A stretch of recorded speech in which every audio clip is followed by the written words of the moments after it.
Session with Dr. Farid Holakouee.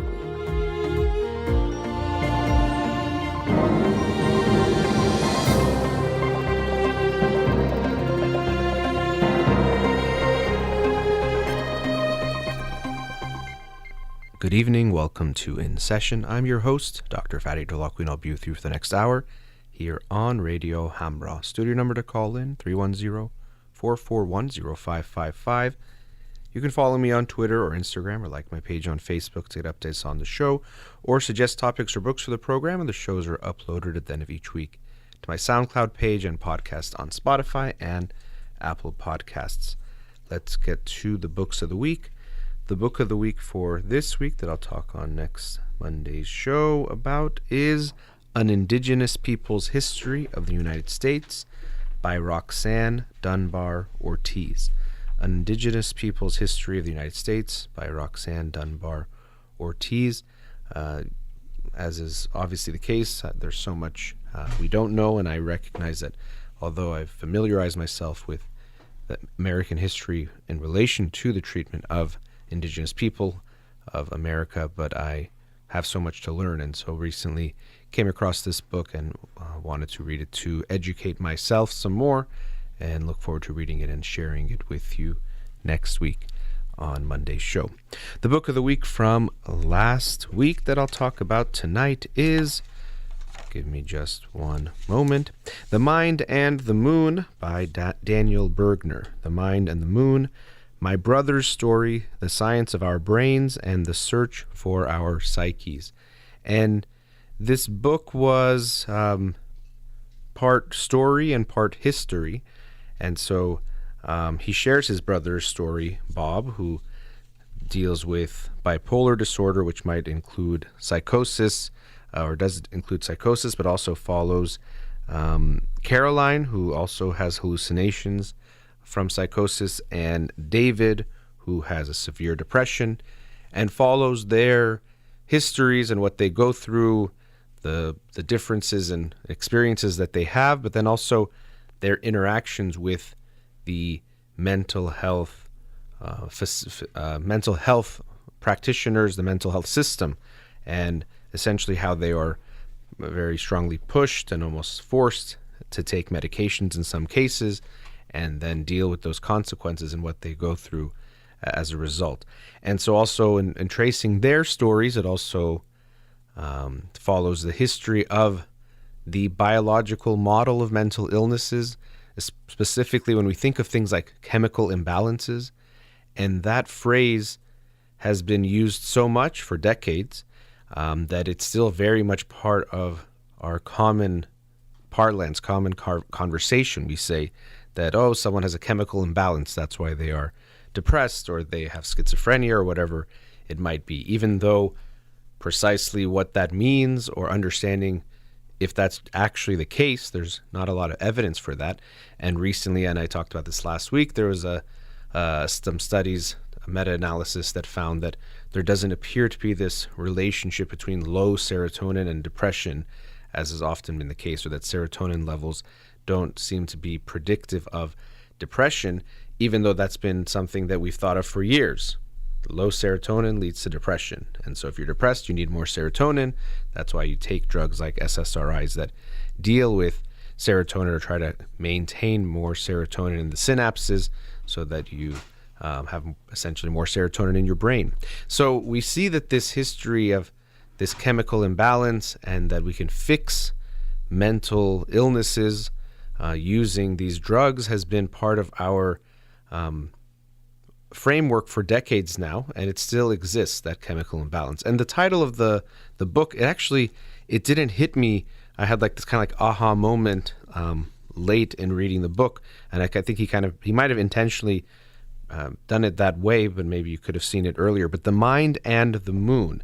And so this comes from a speech by JFK, who we might have remembered the part where he talks about how within a decade we're going to be on the moon. And so that was the kind of that moonshot promise, or that goal or that aspiration. But also in that speech, he talked about how we were going to reach the recesses of the brain as well and understand it. So he said that we would reach the science would take us to the remote reaches of the brain, of the mind, I should say, and so that we would find these medications that would just essentially solve all of these mental problems and issues that we see. And he was very hopeful. And so what's interesting is that he uses this analogy that if we can think of how far the moon is, but it appears that getting to the recesses of the mind, it's even further. So geographically, yes, the moon is much farther away, but we got there and we landed on the moon within a decade. But now 5-6 decades from when that, or maybe even more, since that speech was given, we still haven't reached the recesses of the mind to understand how it works and then come up with solutions that will work, that will help treat people dealing with things like psychosis, schizophrenia, depression. We haven't achieved that. We are still working on it. We will continue to do so. But we can definitely see that we didn't get to what we thought we would. The predictions that were made and continue to be made. I've seen the same thing happen with advancements in neuroscience. Okay, we can scan brains in such better ways, MRIs and then fMRIs, functional magnetic resonance imaging. We can have these images to understand the brain and its function so much better. We should be able to, in a few years, in a decade, understand the brain completely. And we see that the brain just appears to be much more complex than we can really imagine. And understanding how it translates into the experience of a mind or the experiences that we have, even more challenging. And so he shares the history of drugs that became the first antipsychotics. And we can already see that there is this othering of people with certain types of mental illness or certain mental experiences that are different from what we consider quote unquote typical or normal. Normal itself, an interesting word that has its own history. But this idea that, let's say, someone who hears voices that is not among the consensus, that we would consider them having some kind of mental illness. And so because that they're very much othered, and we see that often in these reports, even that's something that struck me. It wasn't necessarily that they were now having a good life. Often these early treatments just made them numb, or at least they were easier. So if they were agitated or if they were causing what might feel like trouble to someone trying to watch them or maintain many people in a small facility, now they were easier. The same thing can be said of lobotomies. And so lobotomies were basically disconnecting, killing some brain tissue, but it seemed to have some effect of calming people down, but also led to things like death and other horrible side effects, if you want to call it that, or effects really of what they were doing. But it was praised because it's like, well, we have these people that are agitated and thinking differently and doing certain things that we don't like, and now they're being calm. And the individual, is it Dr. Moniz, M-O-I-N-Z, something like that, the individual who came up with the lobotomy, he won a Nobel Prize for the lobotomy.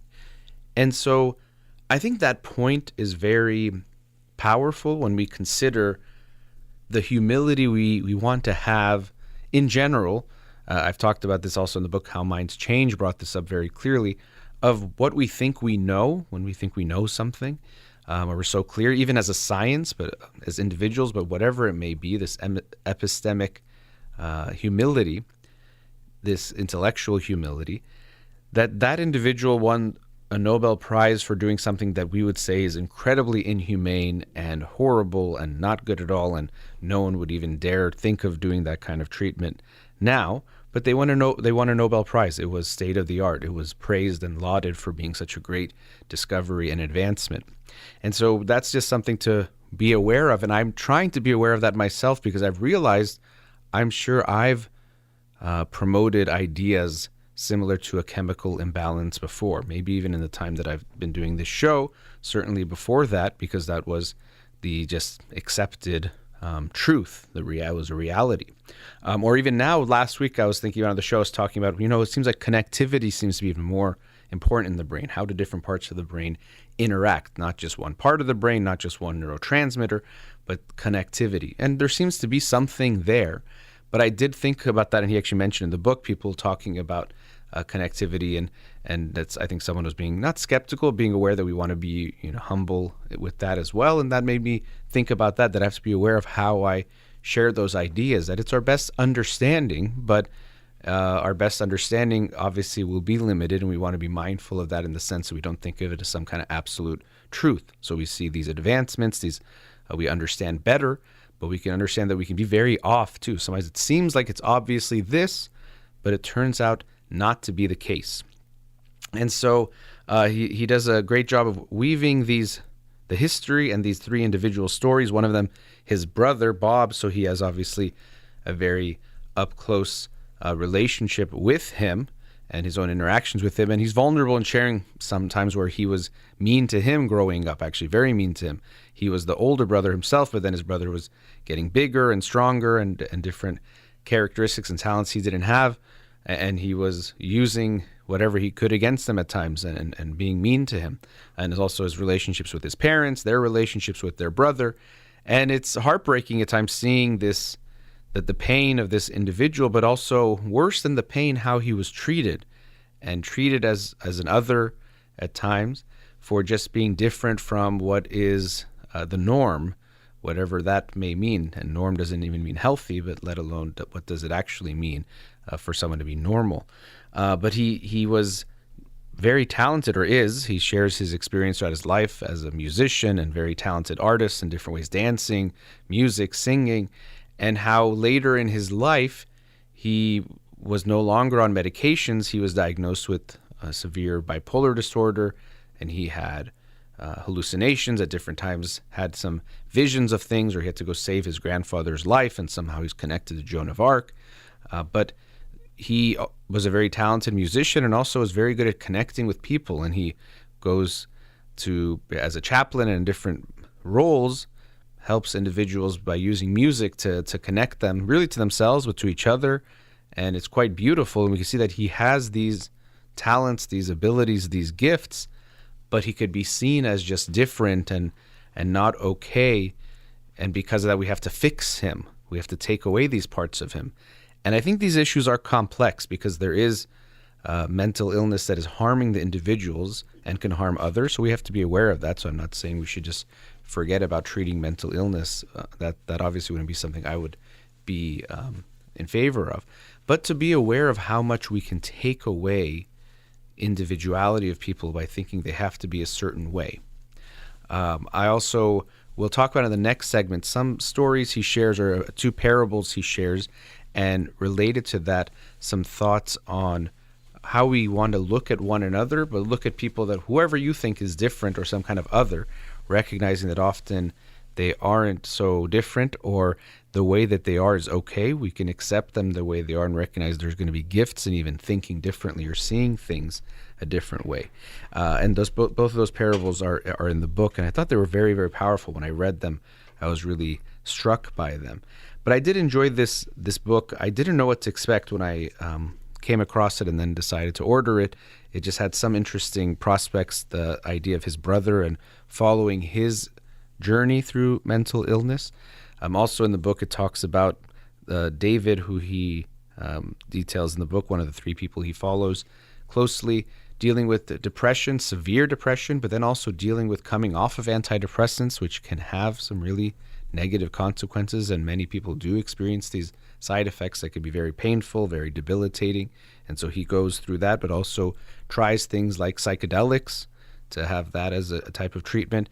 It doesn't seem to really work so great for him or have such a big impact, but we see that he's trying different types of treatment, and also TMS, transcranial magnetic stimulation. So treatment and how it's changed over the years and where it's going and where we still don't know. He also talks to neuroscientists and psychiatrists and experts in the field who at times share their thoughts and insights, but often also share this notion that is we don't know, which is something he shared at the end of the book, that we might have to be more humble and share this with even our patients, or share this when we're talking in the scientific arena, that we don't know. We're trying to understand, but really we don't know.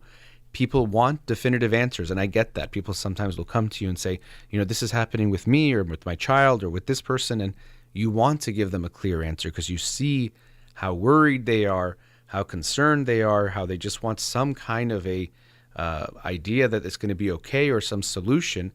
And unfortunately, often we don't have a clear, easy solution, and we have to be real about that. We can't just sell false hope and say we know it's going to be okay. We do have to recognize often we don't know. As much as we understand better than before, or we're making advancements, we often don't know, and that can be a tough pill to swallow. I guess pun intended there. All right, let's go into a commercial break. We'll be right back. Welcome back. In the first segment, I was talking about the book The Mind and the Moon by Daniel Bergner.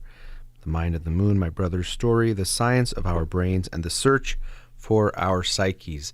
And as I mentioned before the break, I did want to talk a bit about these two parables he shared that I think are very related, but talk about two different themes that I think I took from the book. One was that when we try to make everyone the same, or there's some kind of normal that we think everyone has to be, we are going to be doing that in an oppressive way, because we're not allowing people to be themselves and to express different ways of being, which we would have to then judge what's the right way to be. And we take away some of the brilliance and the gifts and talents that people have when we try to make them all be the same in some way.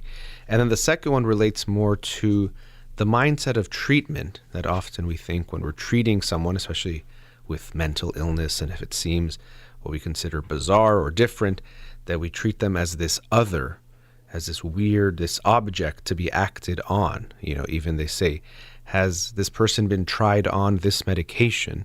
He talks about that. Someone says that about one of the people he's talking about. It's very much like something's being done to them without their agency, without their decision, but also they're like this object. And so the second parable gets to this point of treating with, that you're with the patient or client, rather than seeing them as some other and creating some hierarchy. So the first one, it relates to a man who comes across a peacock but hasn't seen one before. So I'll read it to you now. Once, long ago, a traveler to a new land came across a peacock. He had never seen this type of bird before, and he took it to be a genetic freak. He felt pity for the poor creature. He believed it could not possibly survive in such a strange and deviant form. So he began carefully, charitably, to correct nature's error. He cut off the long, colorful feathers. He cut back the beak. He dyed the bird a speckled, muted black, making it resemble a species that was familiar to him. There now, he said to the bird, with pride in his work, you look almost like a regular guinea fowl. So we see that he saw this beautiful peacock, but because he had never seen a bird like that before, he assumed it had to be something sick and some kind of genetic freak. And so he was going to fix nature's error. He was going to correct what was done wrong, and he was going to make him normal, we can think, in a way. And so make him look like a bird he'd seen before, like a plain, regular guinea fowl. And so we can imagine this beautiful peacock, and we're taking it away, or taking its beauty away, its uniqueness away, because we haven't seen it before. And we do see this often with what we call mental illness, or what we think of as mental illness, that we are at times putting people into these certain boxes as not okay, as sick, as unwell, unfit in a variety of ways, because they're different. And it's important to come from that framework of difference rather than illness. The important thing for me, as is often the case when they describe mental illness, but I don't think it's overall the mindset of the communities at times, especially historically, is that a mental illness has to be one where the individual feels distress. So if someone hears voices but is okay with it, that would be likely okay. Now, if it's interfering with how they treat people in a negative way, if they're hurting others, we would say that could be of concern. But realizing that hearing voices itself doesn't have to be something so wrong. And I know that can sound surprising. And actually, I was interested in the book. You talked about this, I think it was the Hearing Voices Network. So there's groups, and there's other groups, I'm sure, as well, who are individuals who might hear voices but have learned how to deal with or understand them in some way, or live with them in a way that they can actually be okay. And this to me is important because even as myself trying to talk in this way about being more open, I can recognize that I still have this bias because of what I've learned and seen, that hearing voices, so psychosis, when you have hallucinations or delusions, that's just medicine, like directly, that's it. There's not even often a thought about it. The treatment first is medication, maybe therapy also, but really therapy alone won't be enough. There's no way it could be enough. That's really how we're taught or what you always hear. But I'm aware that there are alternatives to that, that it doesn't have to be that way. Again, there can be extremes or situations where the individual's hurting in their own experience. We want to help them. But this judgment that we can have that people have to be a certain way or that certain types of experiences have to be wrong, it's something to be mindful of, that it's more complicated than that. And related to this, there are it also exists in the United States, but I see it more in Europe, and I've been reading more about it, but I'm sure other countries as well. I think I was reading a study, it was in South America, I forget what country it was, it might have been Chile, but anyway, where the community-based types of treatments, or treatment where an individual is just allowed to be a member of the community. And unfortunately, what we saw in the United States is these institutionalization of individuals who were different in these ways and how that hurt them. And so when you put someone in, chains and you do certain things to them, of course, you're going to hurt them even more. And then you can judge them. Look how crazy they are. Look how, different from normal they are. But you're treating them in a very unnormal way and hurting them in a very unhealthy way. Of course, they're going to respond in that way. But we can see there are areas of the world where they approach this very differently, that people might be different, but they recognize that difference. As we don't have to pretend like we don't see it, but it doesn't mean that they can't be a part of society. I forgot the country or the city in Belgium that has this historically, where every household essentially has someone with some type of a severe mental illness, or who's been diagnosed, or has something like I think a psychotic disorder or something like that. Not all necessarily to some degree, but anyway, that they just live amongst each other. They live together, and it's not some feeling that we have to be afraid of them. That's another big myth that gets perpetuated, that those who are mentally ill, or let's say hear voices, are violent and we have to be afraid of them, when really they're more likely to be the victims of violence and to actually be dangerous. But unfortunately, it's a very big way of othering a group, is that they're scary and dangerous, violent, unpredictable, because it dehumanizes them and also makes you not want to help them or afraid to help them. Well, I want to help that individual, but they're probably violent. And so, yes, can it happen? Of course, but it's not something common or something we should expect happening all the time. But this is unfortunately one of the myths that is out there, is that we have to be very afraid of people who, let's say, hear voices or who have certain experiences. Not only that, I often was taught that the voices are just meaningless. It's kind of the brain misfiring or just something wrong. It's part of the sickness. So there's nothing there. But in the book, he talks about how some people and practitioners recognize that there could be some information the voices are giving us. Even today, as I was thinking about it, I was like, we have feelings that come up, and I have a feeling of anxiety or an anger about something. And it could be, let's say, that the feeling for them, they hear a voice, let's say for some individual, that is part of that feeling, or it's expressing something, but it's something that's coming from their unconscious that actually might have value. So it's not just noise or something we have to get rid of or ignore. There could be something actually there, something to consider. But now I'll read the other parable, that this is more regarding how you treat someone who's, let's say, going through something that is making them act in a certain way that we might not consider typical. But let me read this to you about a prince. Once there was a prince who went crazy. He believed he was a turkey. He took off his clothes and crawled under a table and refused to eat anything except to peck at bones and bits of bread, which were left for him on the floor. The king and queen were distraught. They called for the royal physicians, but one after another failed to carry out a cure. The prince remained a turkey, naked and pecking. Then a sage arrived to offer his services. He undressed and sat beneath the table, nibbling. "Who are you?" asked the prince. "What are you doing here?" "And you?" asked the sage. "What are you doing here?" "I am a turkey," said the prince. "I too am a turkey," said the sage. They spent time together like this, getting to know each other, until one day the sage asked the king's servants to bring him some shirts. "Is there any reason why a turkey cannot wear a shirt?" the sage asked the prince. Each put on a garment. The sage signaled the servants for pairs of pants and asked, "Is there any reason a turkey cannot wear pants?" The same transpired with socks and shoes, and soon they were both completely dressed.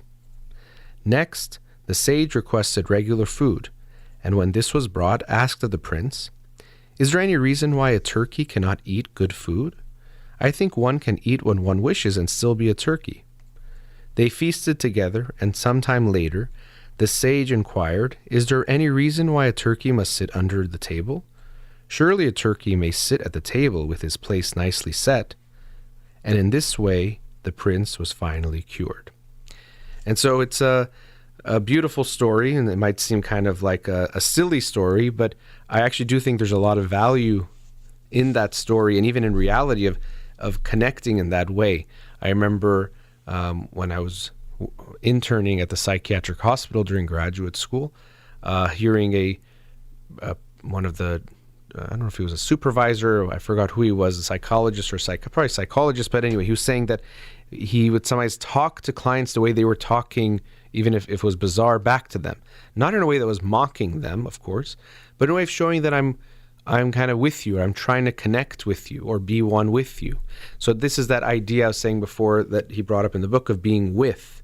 So you don't see this person saying, "Oh, this person is under the table. What's wrong with them? We have to tell them they're crazy and they're a prince and they have to come from under there and come sit with us."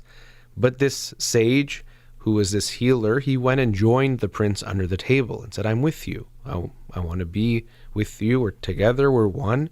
And slowly helped him to come out of that, rather than dragging him out of that, pulling him out of that, or telling him he's crazy or wrong, and in that way trying to get him out of that.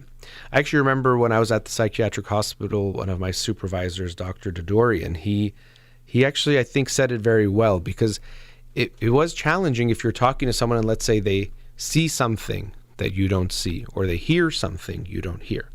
And so, of course, our knee-jerk reaction to say, "Oh, there's nothing there," or "What are you talking about? There's nothing to hear," or "There's nothing you're seeing. It's not actually there." But the way he taught us that is a way of approaching this, he said that rather than saying it in that way, "It doesn't exist, it's not there, what are you talking about?" that you can say, "I don't hear it, but I believe that you do." So you aren't lying to them and saying, "Oh yeah, I hear the voice too that you're talking about, or I see that thing," because that wouldn't be honest. But you're also empathizing and not invalidating their experience. "I don't see that thing, but I believe that you do." And you might even say, "That's so scary if you see something. I can empathize with that." I remember a professor at UCLA teaching a class in abnormal psychology and saying that she was visiting a child psychiatric ward. I don't know if she was working there or training there, whatever it might have been, but she said that she walked in a room and this child tackled her. Or jumped on her and pushed her away. And then, of course, she was startled, and, I'm sure there was some chaos. I don't remember the details of that part of the story. But when she finally got to talk to the child said, "When you walked in, there was this monster by the door, and I was knocking you out of the way of the monster." So we can see that at first it looked like the child was attacking her.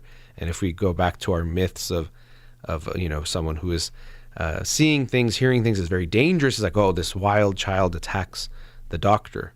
But actually turned out the child was trying to protect the doctor because there was a monster there that they were seeing and wanted to get them out of the way.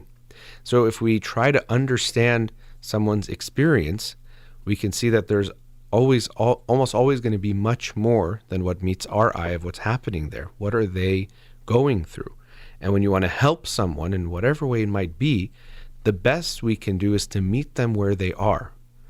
The analogy I sometimes use is if your car is, let's say, in LA and you need it to be in San Diego, you can't just say it needs to be in San Diego. You have to go meet it in LA and find a way to get it to San Diego. You can't just wish it to be where you want it to be or try to drag it there or magically take it there. When someone is not doing well, or just to understand someone's experience, we always have to try to meet them where they are. And so I really like those two parables from this book that he shared, especially that one about the sage and the prince, that if you really want to help someone, the best you can do is to first meet them where they are, to understand them, show that you respect what they're going through, and then to help find a way towards what they think is healing. That's another part of it. If you just think, I have to make you the normal I think, that often will be taking away their humanity and their degree to have autonomy and choice in their life. But you can actually go to them and say, how do we find where you want to be? And then help them get there, if that's what they want. All right, let's go to our last commercial break. We'll be right back.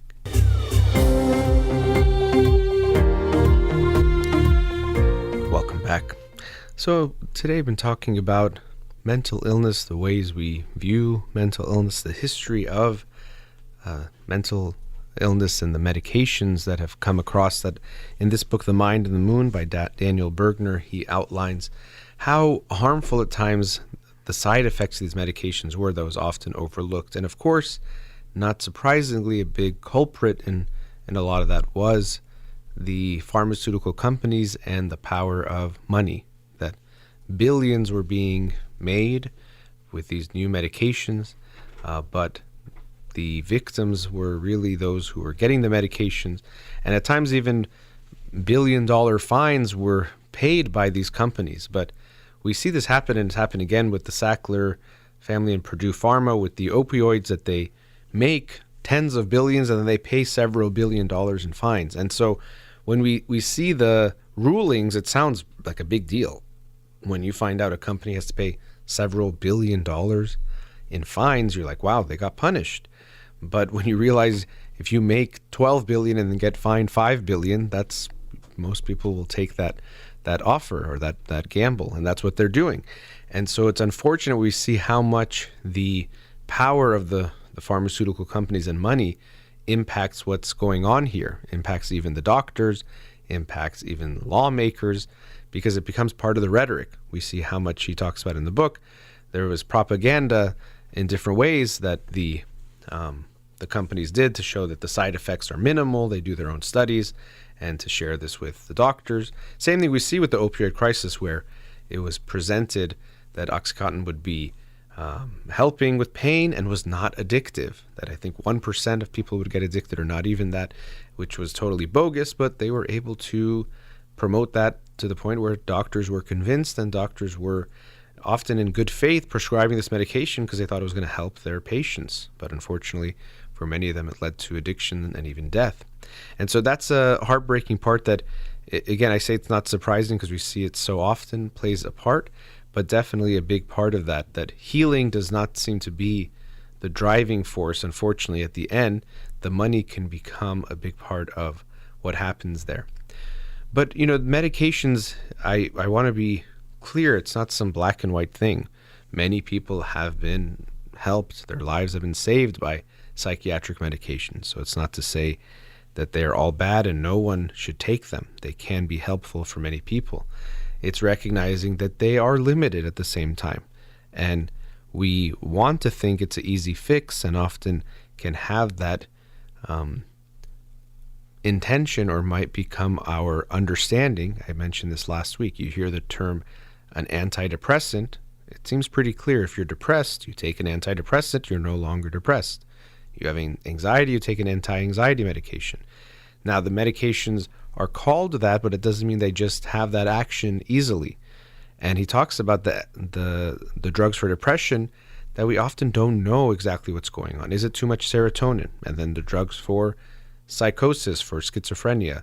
Okay, it seems like it's too much dopamine in certain areas, or maybe not enough dopamine in certain areas. So dopamine is that neurotransmitter. And what I'm just learning and seeing again and again when I look at different treatments, different medications, different illnesses, is that they are so much more complex than we would hope they would be. We wish it was just too little serotonin, but that doesn't seem to be the case. If it was, it would be a very easy fix and everyone would be getting better. But clearly it's not that. Even the fact that it takes time for antidepressants to kick in shows that it's probably not just that, because the effect on serotonin is pretty immediate. So it seems pretty clear that it's more than that. And so we have to accept this limitation of where we are at. And it is a bit surprising, and that's something that comes up in the book as well, as he talks to different professionals, that they do at times recognize there has been progress made, but there hasn't been the type of progress we would hope for or we would expect based on decades of research and how science we would think it could advance. We haven't gotten that much better at coming up with medications that treat certain mental illnesses. It doesn't seem to be the case. It could be that our paradigm is completely off, that the way we are viewing the brain and how it leads to experience is off, or how it's what we're imagining is causing things, what we think causes things, is not it at all. It could be that. I heard one of the scientists he interviewed was saying, rather than looking at what's happening between the neurons, like in the synapses, let's look at what's happening in the neurons, in the cell body. He thought that was more impactful, and there was some research there, but they still weren't able to come up with something that was going to fix it or be as much of a help as they thought. So it is unfortunate. I think we all wish that it was that way, and I think people have that misconception. So I'm not here to write off psychiatry as a field. It does a lot of good, but I think people think that the medications are so simple that you just take them and they make you feel better, or they alleviate whatever it is. Another important aspect of this, as I was talking about in the last segment, is recognizing that often getting rid of symptoms or illnesses or experiences might not even be the best answer. So people are in a lot of pain. We want to help them. So obviously I'm not against that at all, or suggesting that's not important. But sometimes when people think, well, I have anxiety, I have to get rid of it. Anxiety itself is part of the human experience that we need to have. So it's not something you want to make disappear. Or if you're going through a depression, yes, it can get so dark and bad that help will be helpful, obviously. Help will be needed. If you're, let's say, in a really dark place, that can be the case, but it doesn't mean that there's nothing to value in that depression. And that's another issue I have at times with how mental illnesses and experiences are viewed. And even in research, I'll see people say, okay, we're looking at people after they go through a breakup of a relationship, and these people were less sad than these people, so they're doing better. Let's look at what they did, and that's the solution, or that's a solution, or helpful. And it's possible, obviously, overall, we'd rather feel good than bad. But what if there's something those people are missing in their understanding of what they went through when they're feeling better? That the people who are still sad, or more sad, might be allowing themselves to experience. So I see two people after a breakup, and one of them is, quote unquote, living their best life and happy and partying and having fun. And the other one might be sad and in their room and thinking about what happened. And our first reaction is like, well, the one out partying and having fun, they won the breakup. They're doing better. But really, shouldn't we also be looking at what they're going through? And is it healthy to just feel better?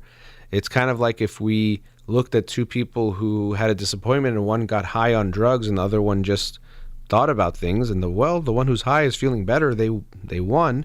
Well, not necessarily, obviously. They could have consequences based on that, and they might be avoiding something. So I see this in times in research on different psychological factors. Sometimes I'm not just saying medication research on different experiences. I think what's hard about research in psychology, or understanding of psychology, psychiatry, is that you have to make, it's hard not to make, some assumptions or judgments about what is a good life, or what does mental health even mean. And I think that's a complex issue in and of itself. What does it mean to be mentally healthy? What does it mean to have good mental health? And I think that is much less straightforward than we would think, and I think much less straightforward than even physical health. The markers, I think, are more clear in physical health. Maybe because I'm in mental health, I see it as more complex, but I really think it's the case that what is a mentally healthy person? And so as a therapist, we're asked very much to be judgment-free, to be aware of our cultural values and how someone else's culture might be different, to be very aware of this. So essentially to have no judgments and to be kind of like this blank slate. But what I've realized is that that's really impossible. I think it's aspirational, and you want to be very mindful of that.